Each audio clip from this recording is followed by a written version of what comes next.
terms of greetings, my personal top three would be A, a firm handshake whilst maintaining good eye contact. B, a solid up-top high five whilst also throwing out a cheeky wink. And C, a playful doff of an imaginary cap, perhaps a bowler hat or woolen beanie. For the here and now, though, I will simply say hello, good day, and welcome to Me and My Mixtape podcast.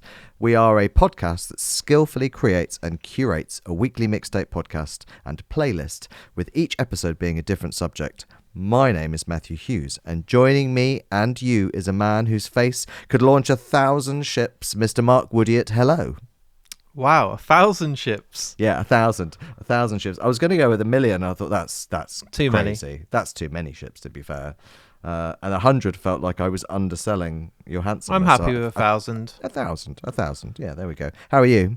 I'm good. When you just talked about the top three introductions and handshakes and stuff, I'm now at that age where I'll go to family events and cousins are like, or nieces and stuff are like 18, 20 years old. And when I greet them, I go with my wife and it might be her nephew and I'm trying to be cool.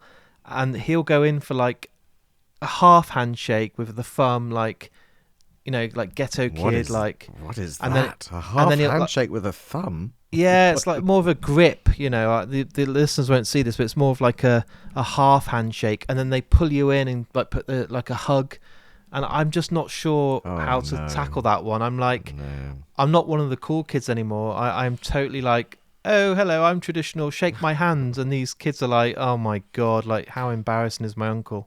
Yeah, I'm not sure I'm down with the half handshake. So my grandfather, my dad's dad, passed away a few years ago, and his name was Elwyn, and he was a very loud Mancunian man, quite short in stature but loud in voice, and his traditional greeting was a handshake into a pull you into his chest, into the biggest, hardest slap on the back you have ever experienced. And this is like if you're a man, a woman, a child, it doesn't matter. You're getting that massive slap on the back from Elwyn as a hello. I have sort of started to go with, I work in music, everyone is younger than me. I have started to go with a casual fist bump. I guess post-COVID, I don't really want to like shake people's hands and stuff anymore. So you just like, hey, how's it going? And I feel dead inside when I do it, but I still do it. I've gone with that sometimes, or they've gone with it, and I'm already at the handshake moment, so I kind of grab their fist and shake it, and I'm like, God, like, just swallow me whole now, the ground. I'm literally so embarrassed. So then it's too late to switch to the bump. I've already grabbed their like knuckles. It's cringy. I hate myself. It's the worst game of rock, paper, scissors It ever. is. And I always lose, Matt. Every time I always lose. I'm never the cool guy that gets it right. Well, here, that's not true, because you are co-host to the coolest damn podcast in the world, Me and My Mixtape. Yeah.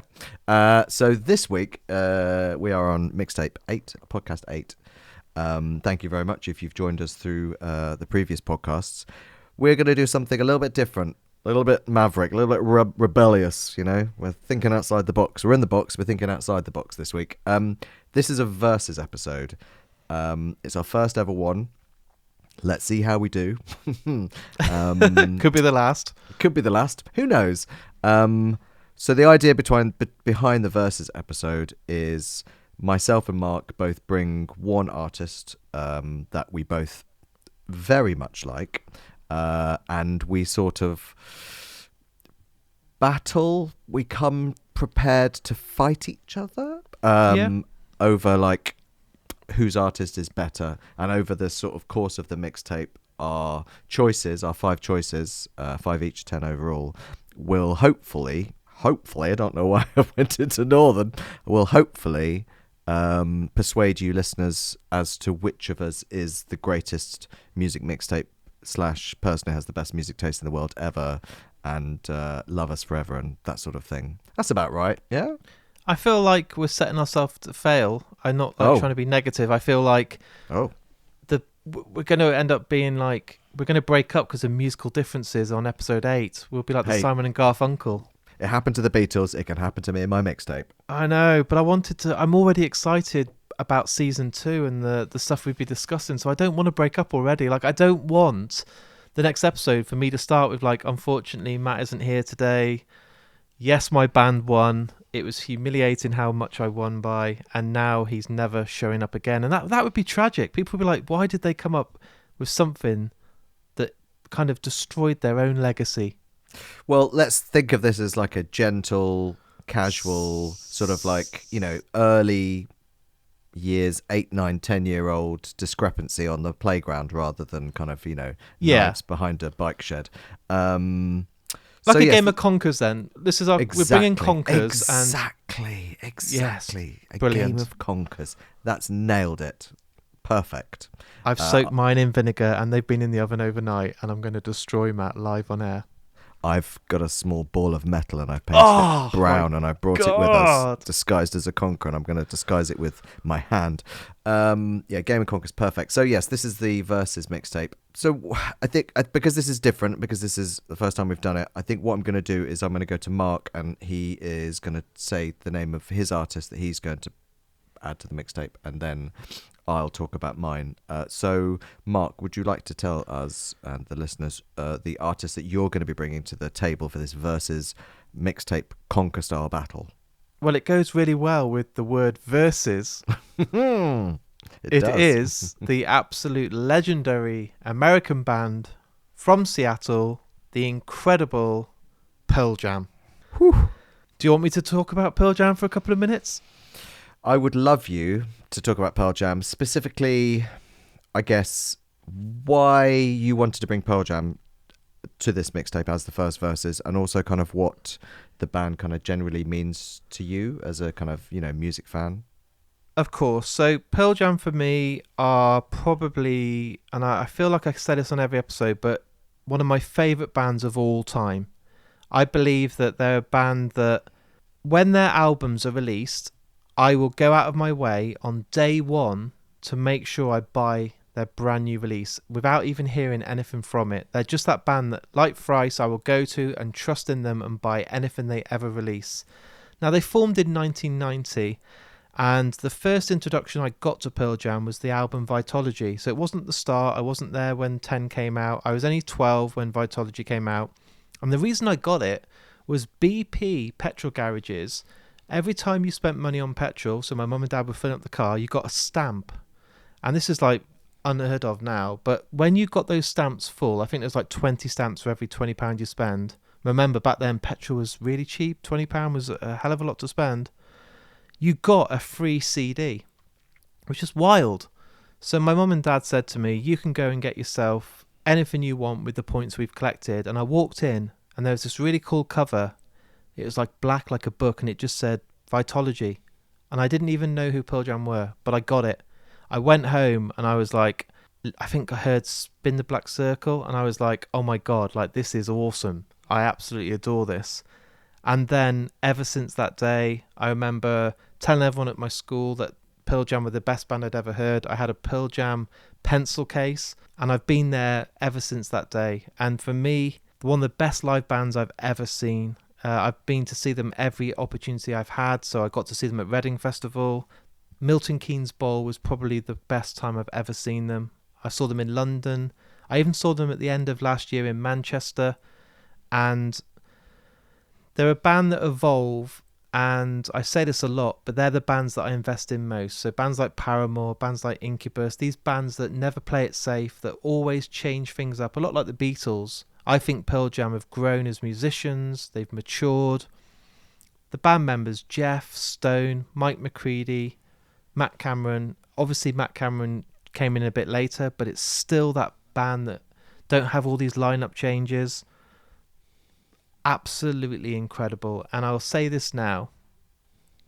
On today's choices, I haven't gone for the obvious choices. So everyone will be like, oh, he's going to pick Jeremy, Black, Alive, Even Flow. I'm going to take you on a journey on this mixtape that will introduce you to tracks you may have not heard, not the obvious choices.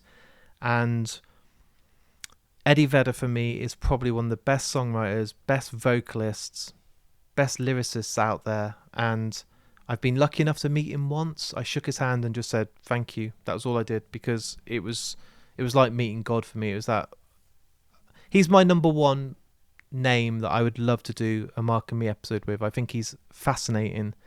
And if you're listening now and you've never heard Pearl Jam, that would be insane. That would be absolutely madness. But I would tell you now, if you have chance to see their MTV Unplugged set, I think it tops Nirvana. I think it tops Alice in Chains. I think it's probably the best MTV Unplugged set you'll ever see, and showcases Eddie Vedder's ability as just such a unique vocalist that stands above anyone else that even tries to get close. And he's often been imitated, but no one is even in touching distance of a god like Eddie. Crikey. A god like Eddie. Well, that was lovely. Pearl Jam. I guess just for context, I am a fan of Pearl Jam, and I'm older than Mark, so I bought 10 when it came out. Oh, wow. Like however a million other people, bazillion other people did. And I then queued up at HMV to buy Versus the day it came out. And I was given Vitology for Christmas, I think. And that's, again, in the context of this Versus, that's sort of where I tapped out of Pearl Jam, Vitology, originally. And I have sort of since gone back. And I think they have some really good mid kind of career albums, some real standouts. I mean, I love No Code. I think it's I love that record. album, man. Yeah. I think that was a record when I sort of was going back into Pearl Jam later on, you know, because so many friends are big fans. That was one I sort of kicked myself for not really sort of getting into the first time. But they've got a lot. I mean, Yield. I also really like Yield as well. So yeah, I'm a fan of Pearl Jam. I even saw them at the Phoenix Festival in 1996. Come out and play "Keep On Rockin' in the Free World" with Neil Young. Oh, wow. That was pretty fun. I was very drunk and slightly high on mushrooms, but it was a lovely time. But I'm nowhere near as much of a fan of Pearl Jam as I am of my band, the superior band of this Versus mixtape. Oh, my Lord. And the band I've gone with to battle Mark's jammy Eddie Vedder god is Faith No More. Yep. We're bringing out the big guns, aren't we? Let's be honest. Yeah, we certainly are. So Faith No More, an American band from San Francisco. They formed in the late 70s, and then lots of things happened, and eventually they set upon kind of a sort of set group of kind of musicians, fronted by Mike Patton, with original members Roddy Bottum, Bill Gould, and Mike Borden. And at the time I sort of tapped in on their sort of third record, The Real Thing, they had guitarist Jim Martin, who was a big hairy man who looked like he was in his 50s. Faith No More. So I have seen them so many times. I saw them with Guns N' Roses in 1992. It was Soundgarden, Soundgarden, Faith No More, and Guns N' Roses. I saw them at Brixton Academy in 1992 on the Angel Dust tour. I remember I wanted to look as cool as possible for like a house party when I was younger, and when I was still at school. And I chose, I think my mum gave me £10 or £12 or something, and I chose to go into like the local town, the local record shop, and buy a Faith No More t-shirt, because I just thought, this is the coolest of the cool. What else could I possibly wear that's going to make me cooler than this at a house party? I felt invincible. And I had my cut-off shorts with the Faith No More logo in Tipp-Ex, and like song titles all over it. Yeah, I loved Faith No More. I continue to love Faith No More. I was lucky enough to work with Faith No More when they returned as a PR. I worked the Soul Invictus campaign, which is a brilliant record as well. They, for me, were... The Real Thing was the first record that I properly got into. That was Mike Patton, the vocalist's first record. And it was one of those albums that you buy that you feel that is yours. Like you have real ownership of it. I really felt that they were a band that were made sonically, visually, attitude-wise. Like everything was in my own sort of ideal band artist image. they were just. I loved heavy music and I loved heavy metal when I was younger. But I came from a different place. I came from the music of my parents and I came from the music of my grandparents. I didn't get birthed and bred and fed heavy metal music. It was something that I found my way to through friends and mixtapes and stuff at school. But in 1989, with The Real Thing and Faith No More, they were a band that I felt I'd discovered, and they were a band that I felt that I could claim ownership of, and I could tell other people about them and how incredible they are. This modern, slightly less heavy, very experimental band that moved from funk and soul to jazz to thrash to any possible thing you could think of. They were unlike anything I'd ever heard. They have, on a negative side, created many, many awful bands in their wake. And doing a little bit of like reading and research into before this podcast, there are so many bands that claim without Faith No More, we would never have been a band. And the list of those bands is just turgid. It's a collection of the worst bands imaginable. So I'm not even going to mention those. And I'm just going to stay here and praise the wonderful Faith No More.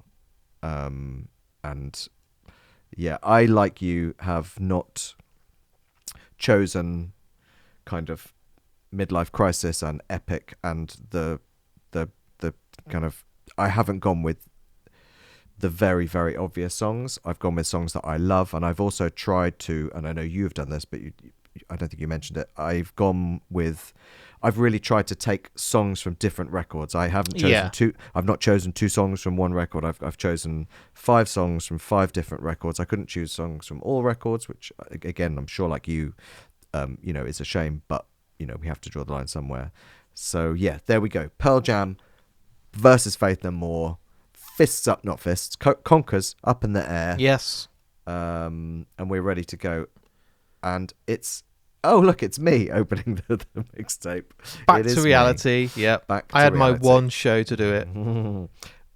So we're going to kick off with a song, Everything's Ruined, which is from their 4th album, Angel Dust, which was 1992.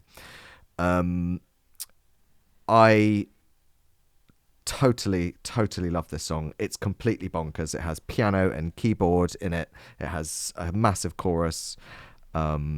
It was such, this album, Angel Dust, is such an important record to me. I love The Real Thing, and it's weird, funky sort of quirkiness, but that was a record that with Mike Patton, he joined very late. So the music and the lyrics and everything was basically sort of made, and he just had to join and be part of it. He had very little, not very little, but he didn't have as much kind of creative contribution that he kind of then later would have. And with Angel Dust, his bonkers stamp is all over this record, like in the best possible way. This record, genre and sonic wise, just veers and teeters between so much incredible stuff. Midlife Crisis was the first single, was the big in in inverted commas, like big single. But Everything's Ruined, which I think was like the last song that they released, it had a really cool CD. I bought the CD single. It had 2 rhinoceroses making love in silhouette in the desert, sounds wonderful, in the jungle. Yeah, it was really cool. This is the other thing with Faith No More. They are more than happy to sort of laugh at themselves and everyone else. Everything's Ruined is my favorite song off the record. It had a very, very, very funny, very cheap, like no money left sort of video, and I think it's actually the best one from the record. And I think that this is the song that most of the members of, well, I'd certainly know Bill Gould, who wrote the lyrics with Mike Patton, thinks that considers this to be the best song on the record. And I think it's probably my favorite song on the record. And what a lovely way to start a mixtape with Everything's Ruined, and it's gargantuanly sized chorus off Angel Dust, which is one of the greatest records of all time. Wow. I mean, what I do like about today is, as much as we're rivals and we're battling to be the king of the mixtape, the listeners out there, let's be honest, if you're going to pair anyone up, anyone that listens to Faith No More loves Pearl Jam, I'm sure. Anyone that listens to Pearl Jam loves Faith No More. I think their fans will be happy, even though they're battling, even though that we need one winner out of all this. This mixtape is going to please a lot of grunge, a lot of kind of huge Anthem fans, aren't they? Everyone's a winner today. Definitely. And I was very keen to start it. So my favourite... So Angel Dust is probably my favourite Faith No More record. I think if you ask most Faith No More fans, it's probably, the iconic, the beautiful bird on the cover with this kind of blue behind it and the fancy Angel Dust in like fancy writing. I just think that I don't think it puts much wrong. It's interesting that kind of the more metal guitar of Jim Martin from the previous records has kind of been replaced, and the sort of role of Roddy Bottum as the keyboard player has definitely come to the fore, I think very much to the benefit of the band. And Jim Martin was quoted as saying something like that he didn't like this sort of style, this growing influence of kind of keyboards. He thought it sounded like gay disco, which I guess, I mean, I don't know, maybe it does. It just sounds like a wonderful, wonderful thing to me. So thank goodness it happened.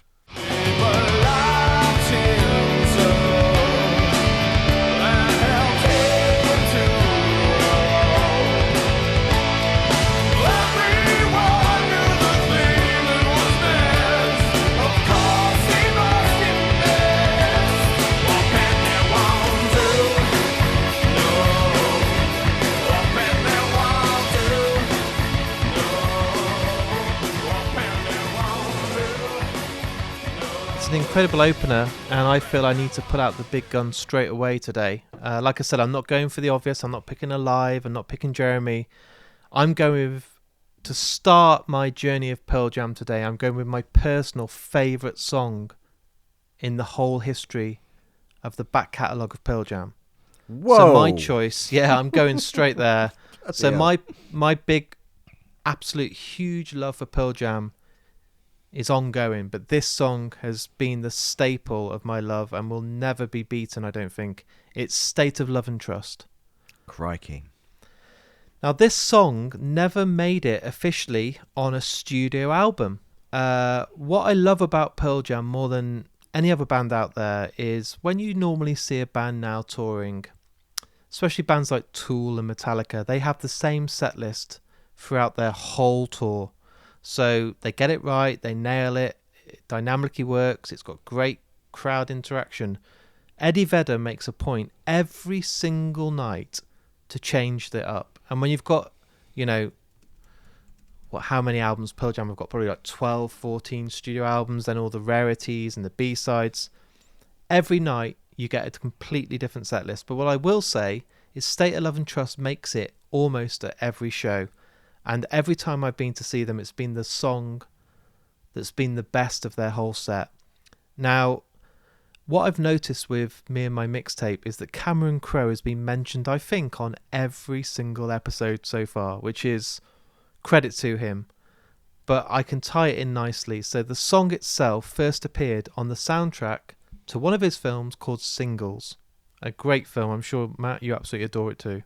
Totally. I mean, this mid-90s grunge takeover of the world sort of, and Singles was like, it just felt that it had crossed over. When it crosses over into TV and film, like music and fashion and actual people from these bands appearing in it as well, it felt like we were being represented, like our tastes were being represented, which was pretty amazing. And Cameron Crowe wrote for the Rolling Stones and said that this song is all about battling with your instincts in love, which is just beautiful. Now, the song was actually originally recorded during the sessions for the debut album of Pearl Jam 10, and it actually featured the original drummer, Dave Crewson. Now, that is now featured, if you ever want to go and listen to this, as a bonus track on the reissue of 10. And for me, that version is superior. It's absolutely brilliant, and I don't think people appreciated just how good Crewson was as a drummer. People always now talk about Matt Cameron, but if you listen to that track now, I don't know, he just plays the song with spirit, and it just feels like a trashier, kind of more crazy horse sounding feel. It's awesome. But when Cameron Crowe invited the band to participate in this incredible film, they agreed to contribute 2 songs to the soundtrack, which ended up being State of Love and Trust and Breathe. And what's really cool is back in the 90s, it was really common for bands to provide songs to soundtracks that were basically exclusive for that soundtrack. So back in the day, we had stuff like The Crow, Spawn, even stuff later on like Romeo and Juliet, and you would get incredible bands recording songs that were only for those soundtracks. So even stuff like Talk Show Host by Radiohead was made for that album, which you think, how was that not on one of their actual studio albums? And I miss those days. I miss those kind of days you'd have to go and buy a soundtrack to hear such a great song from the bands you love. But this song itself is absolutely huge, and the great news is they did then use it again on their Greatest Hits album.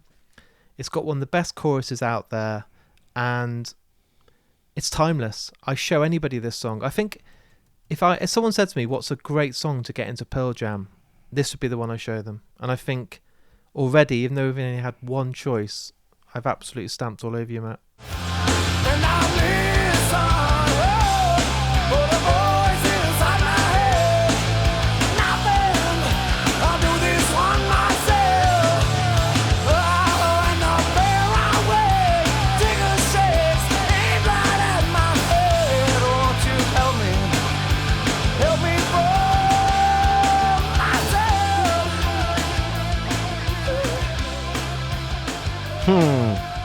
I mean, it's a tune. I love the single soundtrack.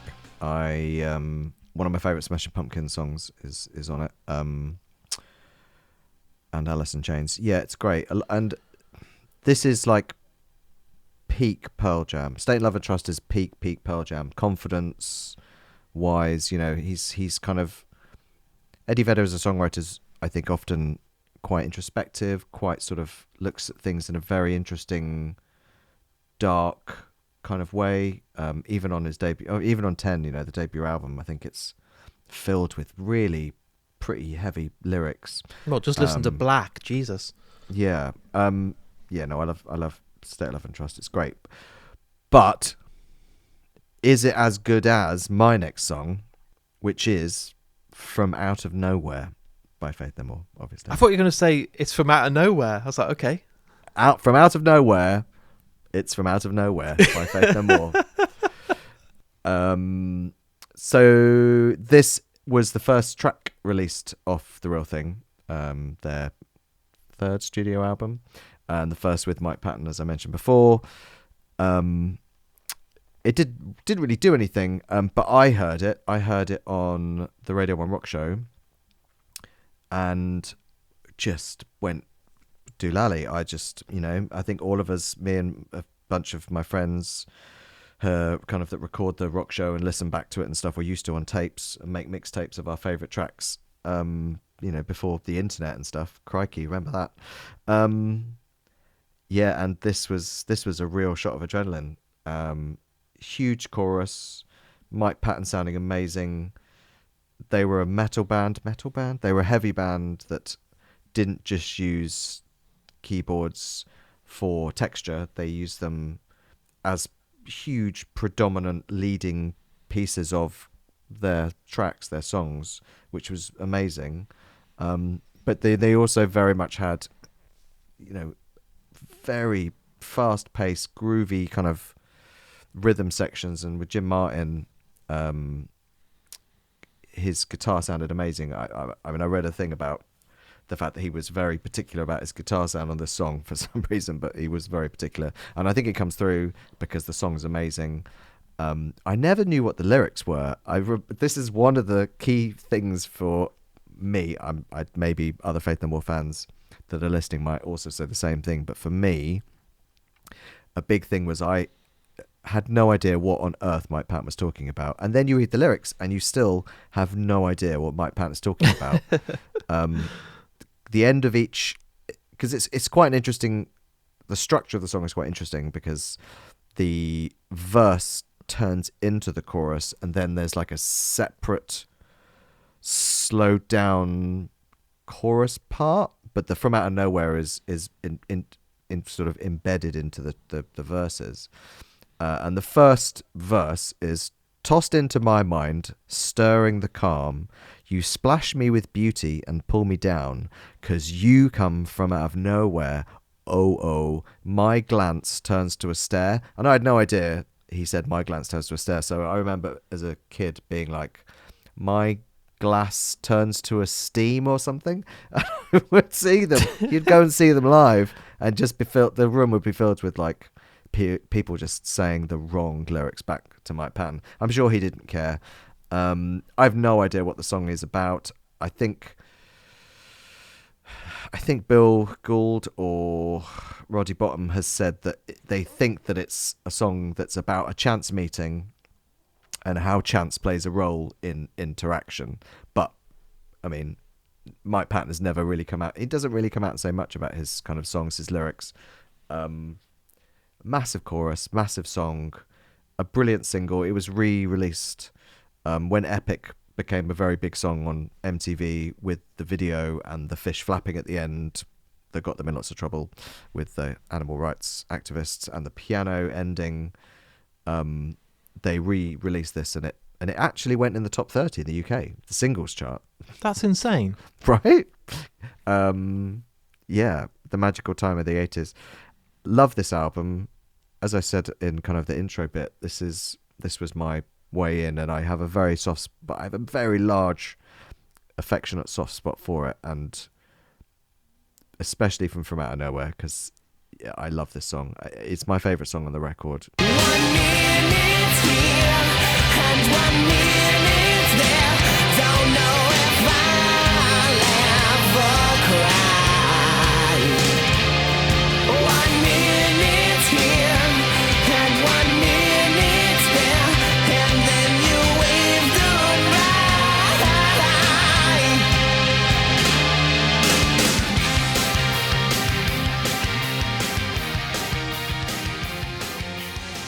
Yeah, it is going over and over in my head as I have this conversation with you. So I think just to help me get this out, we're going to move to you and your next PJ pick, as I'm going to call them. What's really nice here is all the reasons that you've given for your choice of From Out of Nowhere marry up really nicely with my choice for my next song. It was a single, it's a very successful song, and it's Corduroy. And this is taken from the third album, Vitology, which I mentioned, which was my introduction to the band. So we've got quite a lot of similarities here. And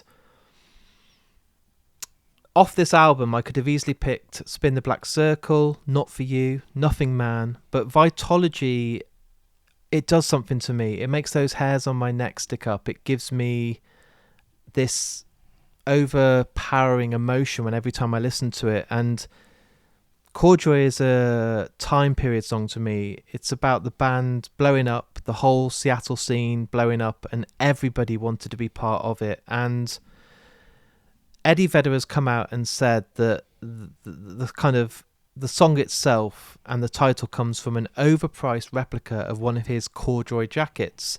And the whole song is about getting fame and it not being what they expected, and not really wanting it after they had been given this. And that marries up really well with Nirvana and Kurt Cobain. And I think if you look at the lyrics, I don't want to take what you can give. I would rather starve than eat your bread.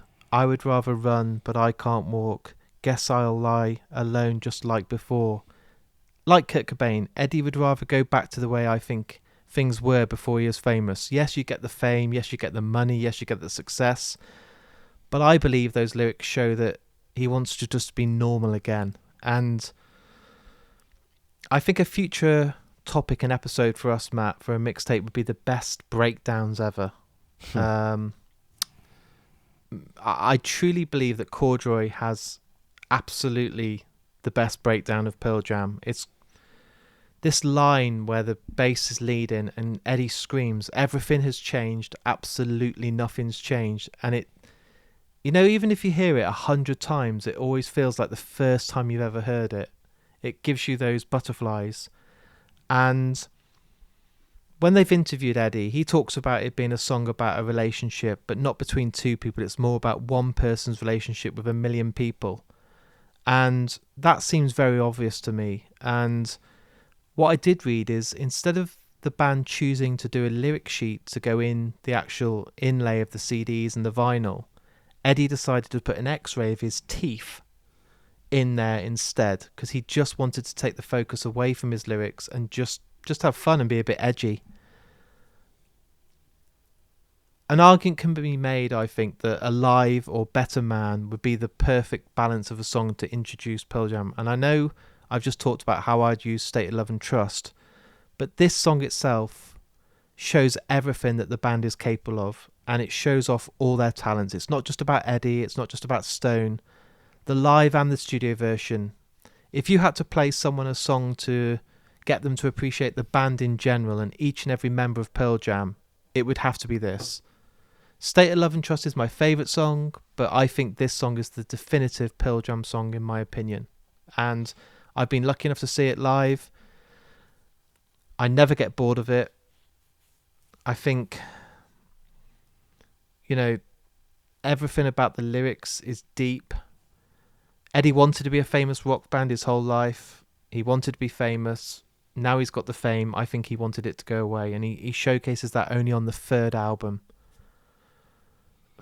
It's a masterpiece of songwriting. Yeah, it's a great song. Vitology is my second favourite Pearl Jam record, I think. Now I have kind of years of wisdom and listening to the kind of back catalogue of Pearl Jam. I think Vitology, after 10, I think is obviously my favourite. I think after that, I think Vitology is a second, just because the sort of diversity of sounds and sort of styles on it, are extreme. I think the first Spin the Black Circle, I think it was the first single or the first track I heard anyway, and it was a very, very different side of Pearl Jam. And then you kind of buy the record, and Corduroy is a massive, massive, massive song. Very, very deep, very interesting kind of song. Very interesting for someone. I read a thing about Eddie Vedder, and I think it's a kind of a very well-known common sort of thing about Pearl Jam. I think someone at Rolling Stone said that Pearl Jam became the biggest band in the world and then spent 20 years dismantling that, album by album. And I think Vitology is maybe the last record that they did where they didn't want to do that. I know they had lots of internal issues and there were people leaving the band and people whatever and having problems, but I don't think that comes across on the record. And I think Vitology just sounds like a really exciting, emotional, vital rock album, and it really stands up. I think it really, really stands up. Everything has changed. Absolutely nothing's changed. Take my hand, write my picture, spill my diction. I don't wanna take what you can give. I'd rather starve than eat your breath. All the things that others want for me. Can't buy what I want because it's free. Can't buy what I want because it's free. Well, I'm glad you like it, because I'd have been deeply offended if you'd now said, well, I don't get that song. This is the second time we're going to disagree now. Back-to-back episodes, it's shit. I'd have been pretty furious. Pearl Jam, more like Pearl, goddamn, they're bad. No, not at all. But we're going to move swiftly on to something a little bit more upbeat, and I am going to go with the song Ashes to Ashes by Faith No More, which was a single released off their sort of final album before they came back, before their sort of 10, 11-year hiatus, and it's from the album of the Year. Album of the Year is a record that I think gets often overlooked. I think it's a record that many people, even Faith No More fans, don't dismiss, but certainly don't look at in the sort of same fond light as they do with most of the other back catalogue, which I think is a shame. I think it's got some fantastic songs. I think Ashes to Ashes is so good it could really appear on any Faith No More album that they've ever released. I think it's a brilliant song. So by now they have another new guitarist, John Hudson, who replaced Dean Mintar, who left. And I think he then joined Sparks or something as their guitarist, which is pretty cool. But yeah, John Hudson joined just as the band wrote their least successful record and then broke up for 10 years. Yay! I always felt sorry for John. But John did return later on. Ashes to Ashes is just a big rock song. It's maybe not a straight rock song, because I don't think you kind of have that with Faith No More. But I think it's as straight as you can kind of get. It's sort of heavy grunge, I guess. It has kind of almost new romantic style kind of sensibilities about it. I do think it's a song that the fan base have really warmed to, even if they don't fully embrace the album that it's from. And I can see that it's, you know, in the band's top 5 streamed songs, which is pretty crazy if you think about how many big albums they've had or successful records and loved singles, and then this album has very much sort of not really seen much of affection. Like I said, it's a shame. They have lots of Strip Search, Last Cup of Sorrow.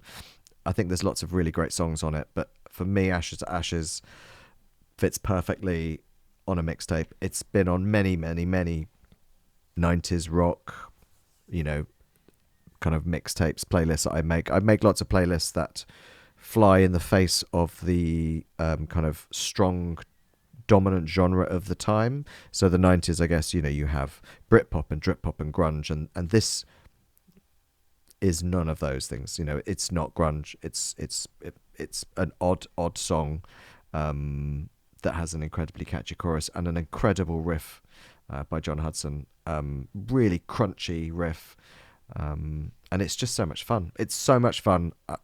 I like that on the mixtape you have Corduroy, which is a very sincere, you know, full of very honest, deep meaning, and you can really feel for, you know, Eddie, for the songwriter, for Eddie, and Into Ashes and Ashes, which is just a big ball of fun. It's a big ball of fun, Mark. Faith No More are a band, and I've not really expressed so far on this mixtape today how much they mean to me, and I was very late to them, so I am a fan. I was gutted during lockdown that I never got to see them. I had the ticket for Birmingham, which would have been a really intimate, small venue for the sort of sizing gigs they've done previously. But Ashes to Ashes is my favourite Faith No More song, dude. I absolutely adore it. I think it's absolutely epic. And I really wish that... I actually read only a couple of days ago that they are talking of touring again this year. Because I've never seen them, dude. I've never seen them live. Wow. I mean, I would love that. I have no inside knowledge. Like I said, I did work with them.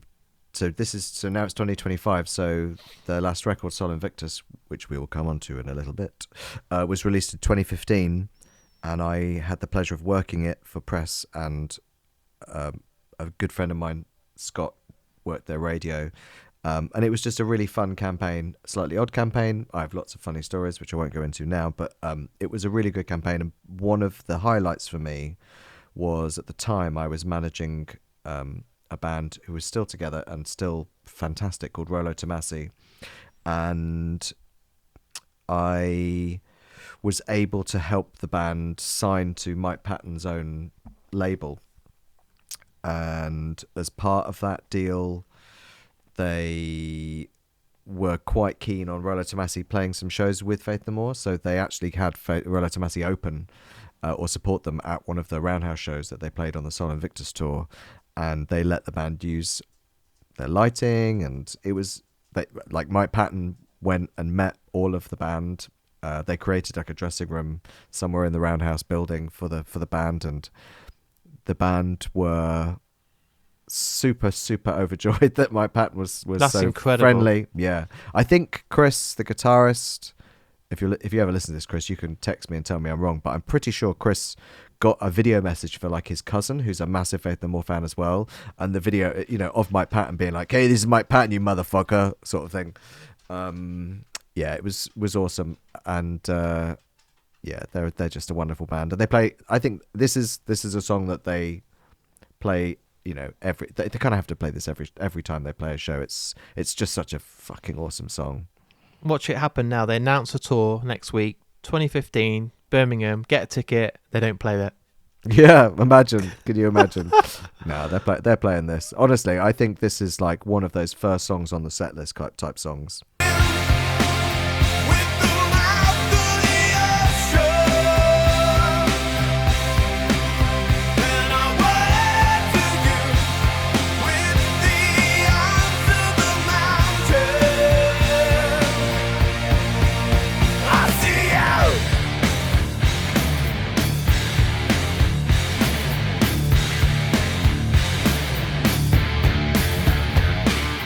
It's a funny point now of this kind of midway point of the mixtape where, you know, it's taken a bit of a, you just said about the upbeat and this, and I now need to take it completely different, especially with the dynamics. And this is when I started the episode and I talked about I'm not picking the obvious songs, and this is the one where it really kind of changes things up. And the track I'm going to pick next is Pendulum, taken from the album Lightning Bolt. Now, this doesn't sound like any of the other songs I've mentioned so far from Pearl Jam today. It has this awesome atmospheric sound that is even better when you listen to the lyrics. It has this vibe that if you're in the right headspace and you get some beautiful headphones, it will just click for you. And Pendulum for me is pure poetry. It kind of captures the state we live in, where one moment we're feeling secure about things and then we're not, and then everything feels like it's going to be safe, and the next minute, you know, everything goes to shit. And that's the kind of pendulum swinging from earth towards the sun, the ups, the downs that come with life. And I absolutely adore this song. It's haunting. It's wonderfully arranged musically. It's so creative and beautiful, and you will get lost if you just listen to Eddie's lyrics. It's immense. And if you've ever been in a place in the world in your life where you've gone through loss and had to go through that tragic feeling and such low emotions, I think Eddie captures that for every listener. And if you listen to the keys, Mike McCready's haunting like guitar parts, the tempo itself, Eddie's melody, it's like nothing else. It really shouldn't, you know, it's difficult to go from ashes to ashes to this because it just takes a complete toll. But what I love about music is the personal feels about it and how we feel connected to music and lyrics. And I don't often take too long to think about why a songwriter has written a certain lyric, but I feel connected to this song. When I listened to Pendulum, it came to me at a time in my life when I was going through a lot of loss, and I had been listening to Lightning Bolt a lot, but when I heard this song, it was too close to the bone. It was one of those songs I was like, Eddie's in my head, he's saying exactly what I'm feeling, and I was trying to heal, so I left this song for a while. And while I was going through the process of grief, of losing people and choosing to not have people in my life anymore, the song was too haunting. It was too much. But then I got over that. I built myself back up, and then I got to listen to this album again, and it then felt like it was soothing me. It came then at the right time, and I was listening to it, and it made me feel a lot more positive, and it was there whenever I hear it. I don't think about loss anymore. So if you're listening to this song and you listen to the playlist, which is available in the description of today's episode, and you click the link and you get to listen to this song, just listen to the line, "Easy left me a long time ago." There's a note that gives me chills when you hear it, and there's this guitar from Stone that sustains all the chills until the next line that feels so surreal, and it will make you kind of shiver until you hear the next line, which is, "I'm in the fire, but I'm still cold." And it just, you know, some songs have so much power it can kind of take over you. It absolutely blows my mind, and that's the beauty of music, and that's why I think bands like Pearl Jam are so sensitive to the experience that they let the listeners go on. And sometimes you don't need words. Sometimes a maturity of a band can express themselves with music and be more powerful when there's more room to breathe. And this song, because of the tempo and because it's so atmospheric and so haunting, it's the bits where Eddie isn't singing that will have more power and take over. And I know I'm sounding like I'm stoned and a bit spiritual, but it's that powerful, Matt. Like, I went to see them in Manchester and they started with this. Like, how brave is that? They don't start with the big, riff from Alive or Jeremy. They went with this, and it was like, Christ, like everyone kind of shivered a bit, and then it was built up in set list. And that's the power Pearl Jam have. They took a risk, and it always pays off. That's the Pearl Jam power, PJ Power. There you go. I'd never heard the song before, and I never listened to this record before. This is like a kind of quite a newer record, and I definitely, this is no slight on Pearl Jam. I feel like they released a lot of records, and that's fair, yeah. And I think it's taken me a while. Okay, this is not a criticism of Pearl Jam. I know this is a versus episode, and that we're being quite delicate with each other, but when I stopped listening to Pearl Jam around Vitology, it was quite similar to the feeling that I had when Nirvana were listened to by frat boys, and the sort of grunge ethos of outsiders or people trying to find their way, or people that have things that they would like to express about themselves but find it very difficult.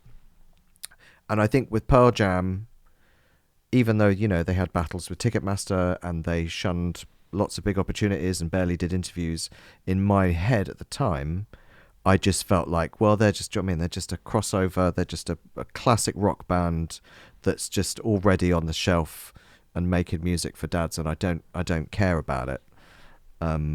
Which I know is wrong, but this is definitely a record, even when I kind of went back and listened to and fell in love with some of the records like No Code and Yield, that I never sort of gave a chance to. And that's to my own detriment, because this is a great song. Like, it's a great song. Again, I think it's difficult to talk about Pearl Jam without talking about Eddie Vedder. Even when he's not there, you feel his presence, and that also, I know, sounds slightly insane, but he's just...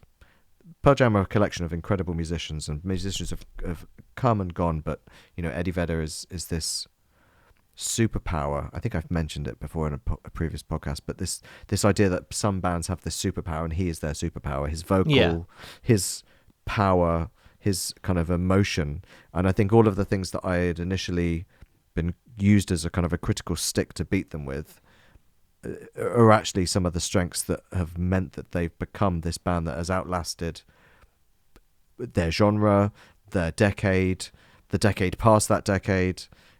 For me, they feel like Springsteen. They feel like that sort of classic band that have a huge audience. They release some music. Some people like it, some people don't, but there's always like a song or two that they will add to the playlist or whatever. But they will tour and can play a completely different set every night. That's the vibe that I have for them. This is a great song. If you don't know this song, like I didn't before Mark put it on the playlist, do go to the playlist afterwards, and it's such a great song. It's a great mixtape song as well. In the fire, but I'm still cool. Nothing works for me anymore.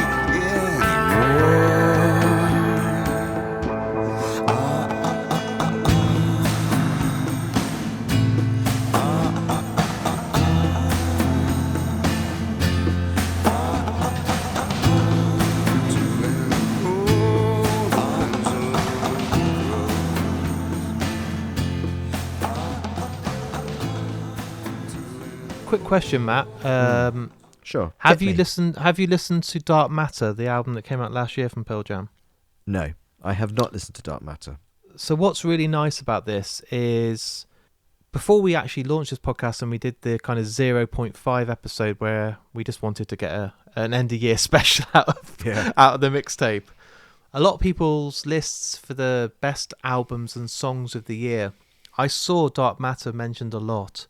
And what I think is really nice is that if you're going to do anything after today's mixtape and recording, just when you get a moment, listen to Dark Matter from start to finish, because it's an album that's written not for the kids of today that want singles at the start and then it fades away.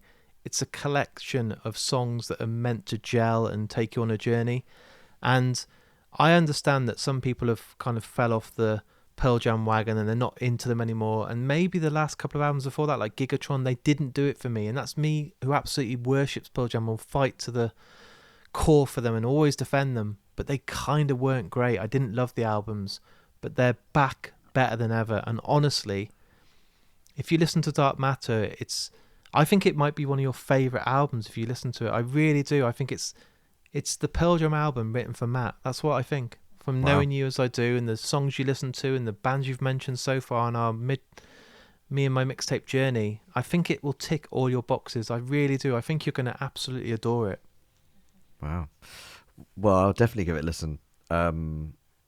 So we have, I think he might be a mutual friend, but a friend of mine, George Garner, who's a music journalist and currently the editor of Music Week magazine, is, alongside you, the biggest Pearl Jam fan that I know, and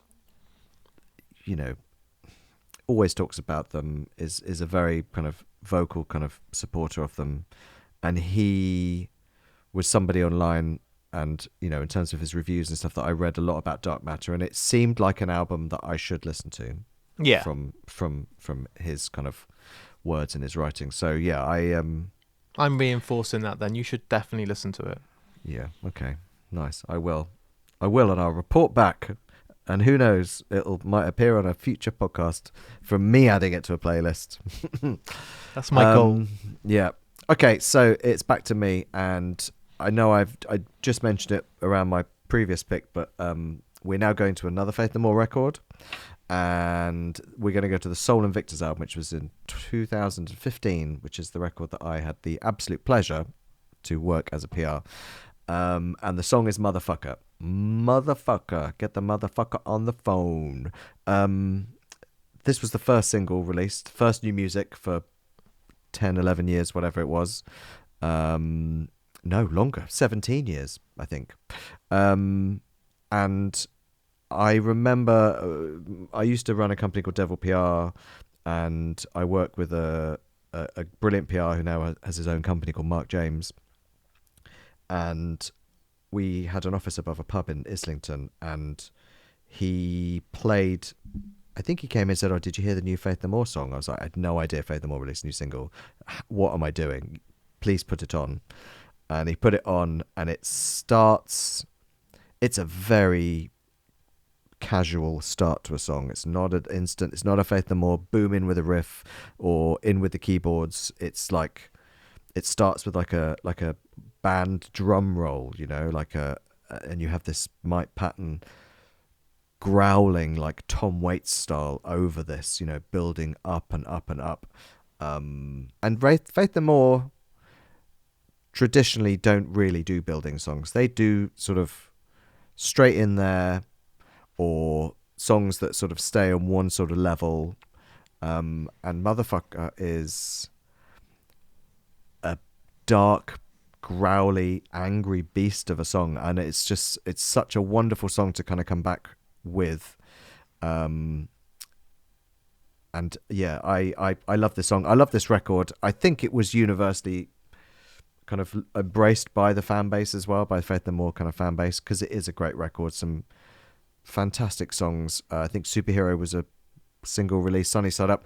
A lot of kind of very cheeky kind of songs, but Motherfucker is not cheeky. Motherfucker is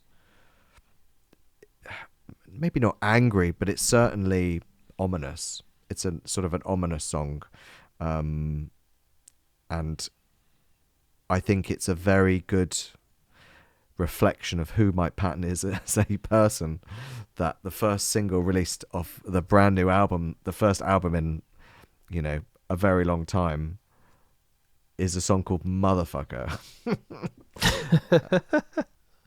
Yeah, I don't know him very well. We met a bunch of times, but I definitely wouldn't claim that I know him. But yeah, this is a good reflection of kind of him and where he's at, and again, John Hudson, who was on the previous album, who only joined on Album of the Year, has kind of come back and is part of the band, and his kind of signature kind of rock guitar style is all over this, and it's all over the whole record, and it's such a joy, and it was such a fun record for them to kind of come back with. Such an odd, bonkers record. Cone of Shame is another single, which is such a funny song.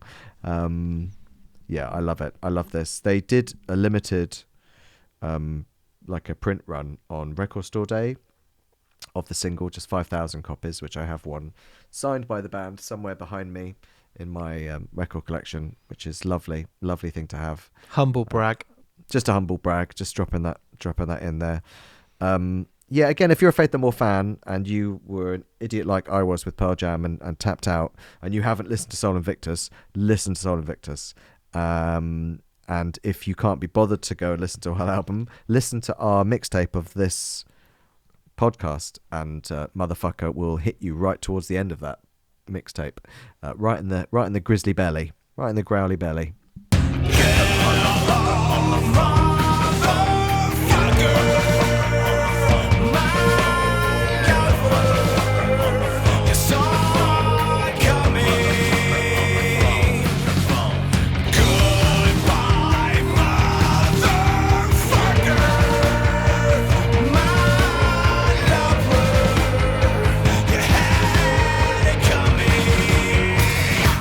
I feel like we couldn't get more opposite now with my next choice. Like it's the least flowing mixtape we've ever done.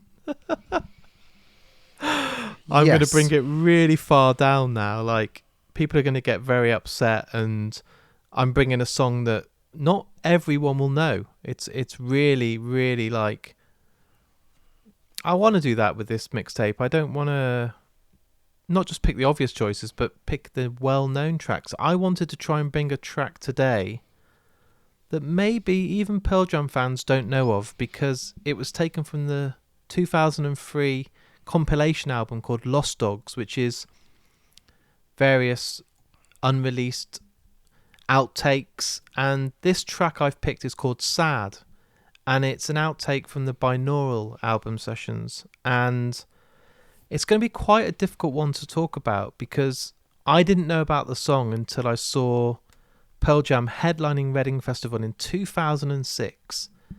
And as I've said, Eddie Vedder picks a different set list. You'd think when you're playing a festival like Reading or a huge main sort of headline slot, you're going to pick all the bangers, aren't you? You're going to pick like a greatest hits, best of. Surely that's what happens when you get to headline a festival. But no. They picked a song that was taken from an outtake session for Binaural, and I was left speechless. It's the saddest song that Pearl Jam have ever released, and that's not trying to be funny because the song's called Sad, but I sit there every time I listen to this and I don't understand how you could cut this from the album, because I'm not dissing Pearl Jam in any way. I absolutely adore them.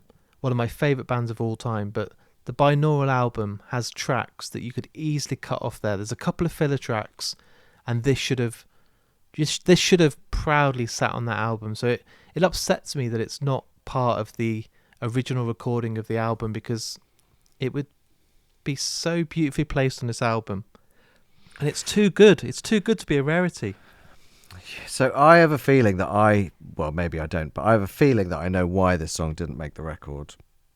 And that is because it is an incredibly similar musical structure. It's this almost identical chord progression to the REM song Orange Crush. Ooh. Yeah. So I'd never heard this Pearl Jam song before. It's a great song.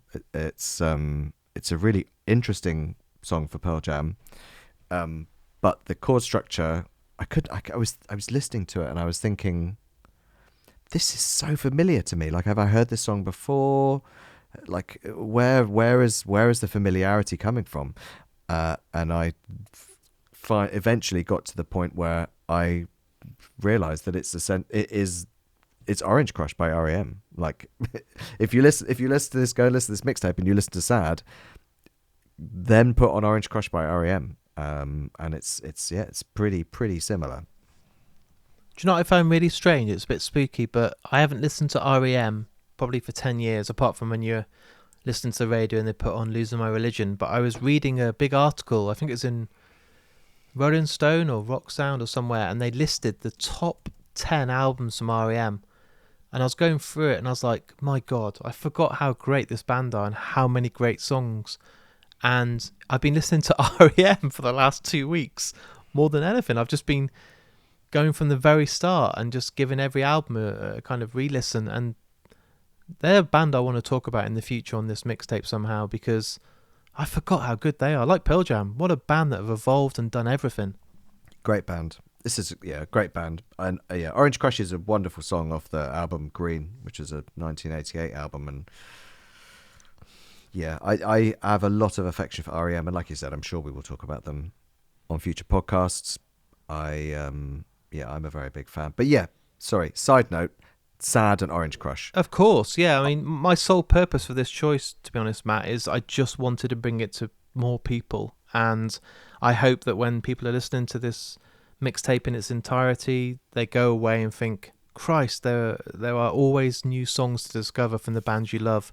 And as much as I don't like streaming services because the bands don't get the royalties and the money they deserve, how great is it that from the touch of a button you can go and have every song the band have ever released and discover these B-sides or rarities or outtakes, especially with bands that we discussed in the past like Nirvana or Jeff Buckley. You can now access these really rare recordings that we would never have had. We'd never be able to go out and get these albums if it wasn't for the streaming services that now give you access to everything. And this song, oh God, Lost Dogs is just unbelievable. It's a bit like Oasis with the Master Plan. Every song on there should be on an album. They're better than some bands' A-sides.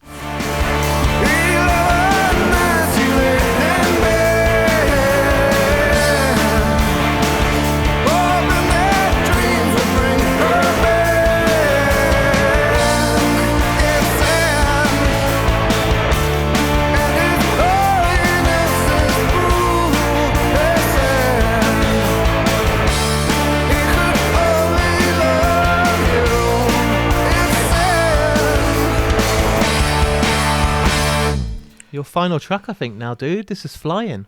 Yes, it is. So my final track for the mixtape, my final Faith No More, my final chance to get you guys on Camp Faith No More rather than boo Camp PJ boo. So I'm gonna go with another album, and I'm actually gonna go with a different vocalist as well. I'm gonna finish my portion of the mixtape with the song "We Care a Lot." Now, We Care a Lot was not my introduction to the band. We Care a Lot was a song and an album. It came from the album We Care a Lot. And it was a song that I came to much, much later. I think I went to see Pearl Jam. Goodness me. See, he loves Pearl Jam. I didn't go see Pearl Jam. I went to go see Faith No More. And they performed it, and I never heard it before, didn't know what song it was. And so, this is, again, pre-internet, kids. Not everything was in our fingertips. And yeah, it's very kind of, I guess, funk metal, which makes no sense. And I'm sure many people are recoiling at the mere mention of those two words stuck together. But you have the band's original singer Chuck Mosley, who passed away in 2017, as the vocalist, and he kind of raps, I guess, a bit on this song. It's a song, the lyrics were kind of written by Bill Gould. I think Chuck Mosley wrote a little bit of it. I think he wrote the "it's a dirty job but someone's gotta do it" bit, but most of it was written by Roddy and Bill, I think, who sort of just wrote a very long list of things that claim to care about people but don't. That's kind of the crux of this song. So the lyrics are all sort of like, the LAPD and the Garbage Pail Kids.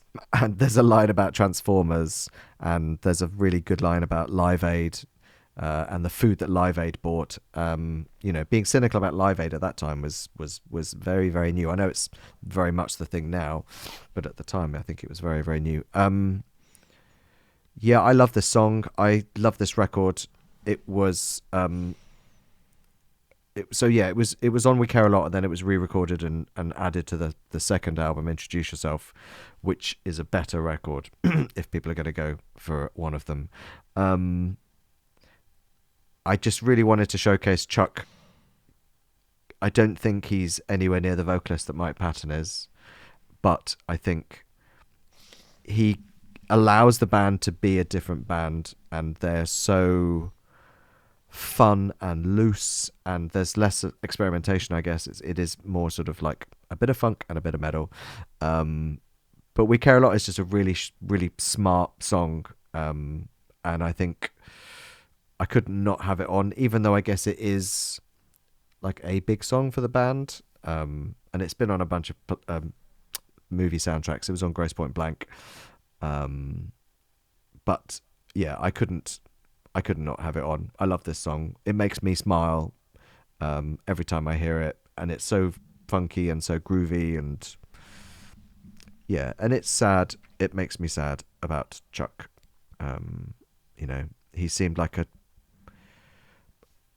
really smart, interesting, troubled individual that left the band. I mean, he says he was kicked out, and a bunch of the others, I think, say he wasn't kicked out, but they all left Faith No More and left Chuck to himself. But yeah, We Care a Lot. Awesome tune.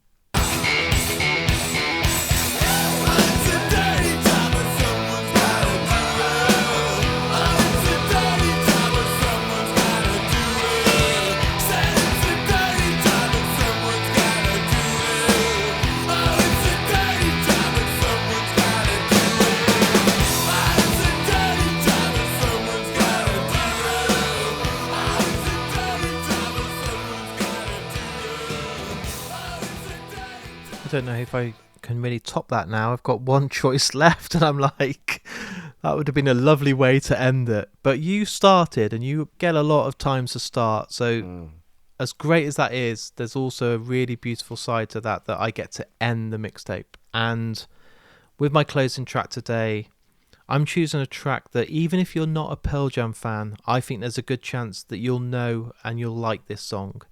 And my choice is Just Breathe. Ugh. Now, this is taken from the album Backspacer, and it's probably the closest you'll get to a love song that Pearl Jam have ever written, and it's very, very Tom Petty.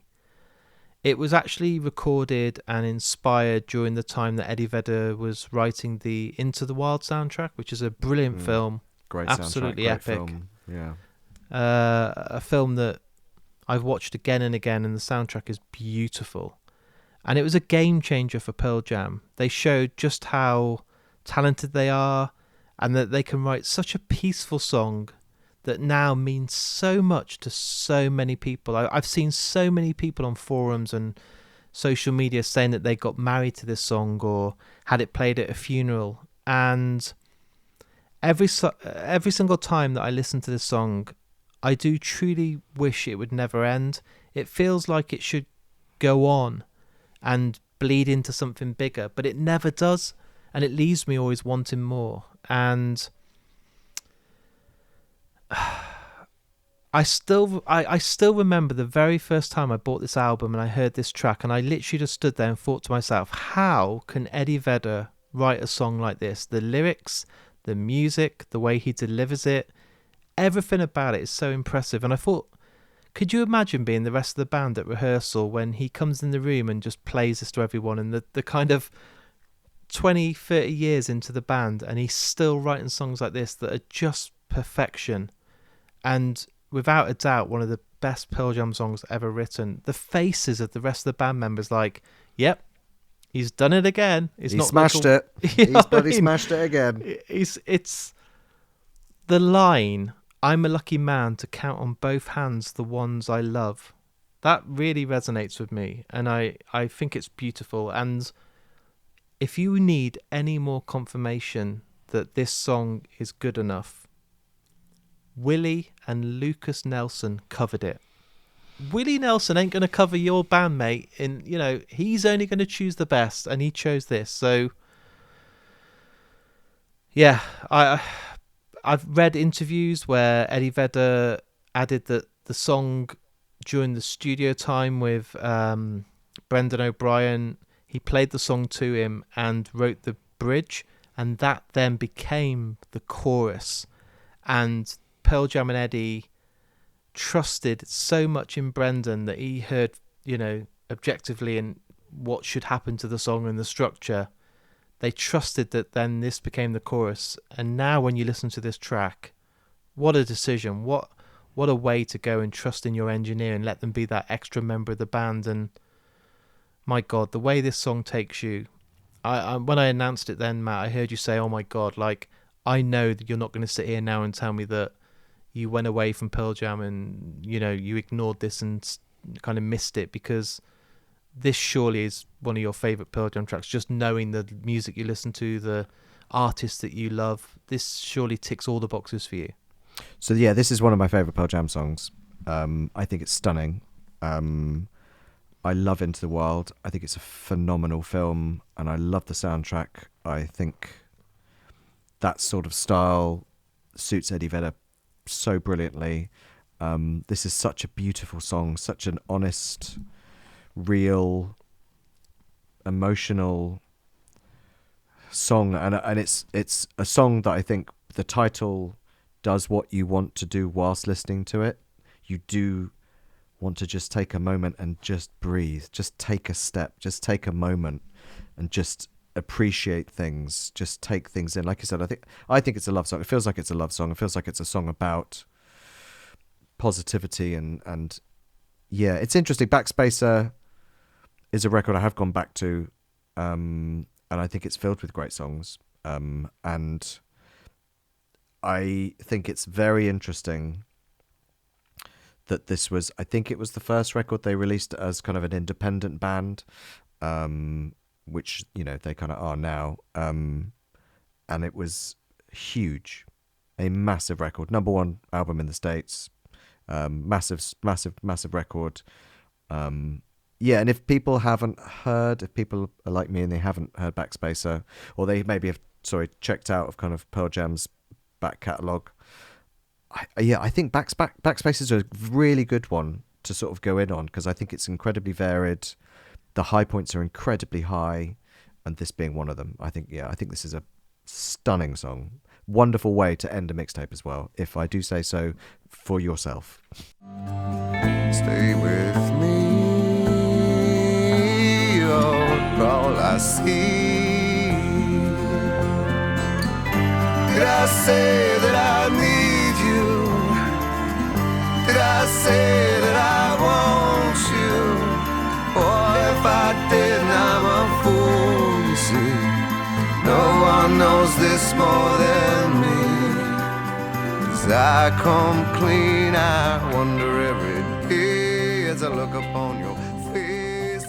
I feel that now we've given our reasons for 10 tracks between us, the collective mix of 5 tracks each, I feel like everyone's a winner now. It doesn't matter. And that's not me saying and speaking already thinking I might lose or there's defeat. I just feel like what a nice way to celebrate the power of music, what we love most, how bands have had such an impact on our whole life, not just like the last 5 years. We've been listening to them for decades and we still listen to them today. Like, yeah, what a great moment.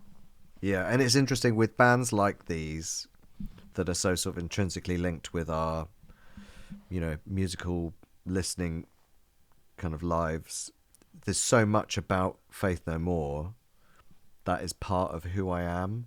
Like, I have names in my head of friends that I went to shows with, or friends that maybe gave me mixtapes with songs on, or certain instances of meeting people that would be in my lives either momentarily or for a very long time. And yeah, it's a real power, I think, of music, and looking back, and not nostalgia sense, just something that kind of lives with you and kind of becomes a part of you. And I think that's what's been really nice about this mixtape. I think it's two bands, two kind of collections of musicians that mean a lot to both of us, even though Faith No More are infinitely better.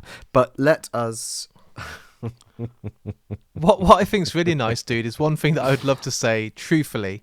No rivalry here. Sure. I hope in the time that we've known each other Mm-hmm. that in the future we at some point get the opportunity to both be stood next to each other at a Pearl Jam gig and at a Faith No More gig. I would love to now kind of celebrate our love for music and the stories we share with each other and our friendship that's blooming. Celebrate one day with these live bands, because I would love that, dude. Yeah, next Pearl Jam show, I'm definitely going to be there. Yeah. Their lovely PR sent me some of their reissues recently, which is why I have No Code on vinyl. So yeah, I would love that. Well, listen, hey, what a lovely mixtape, what a lovely verses. I guess we'll let people be the judge if it's something we should continue into season 2. I think it's been pretty good myself. I've loved it. Yeah. So this week, I'm not going to go with the robots. I tried to do the robots and AI mixtapes, and they basically just gave me a playlist of songs from 10 and Angel Dust. So I'm not gonna bother. I think we'll just leave it with go and listen to this mixtape. And obviously, if you're already fans of those bands, then well done you. You have fantastic music tastes. And we will see you next week for our, goodness me, Mark, mixtape 9. Penultimate episode of season 1. Bloody hell. Wow. But yes, until then, goodbye.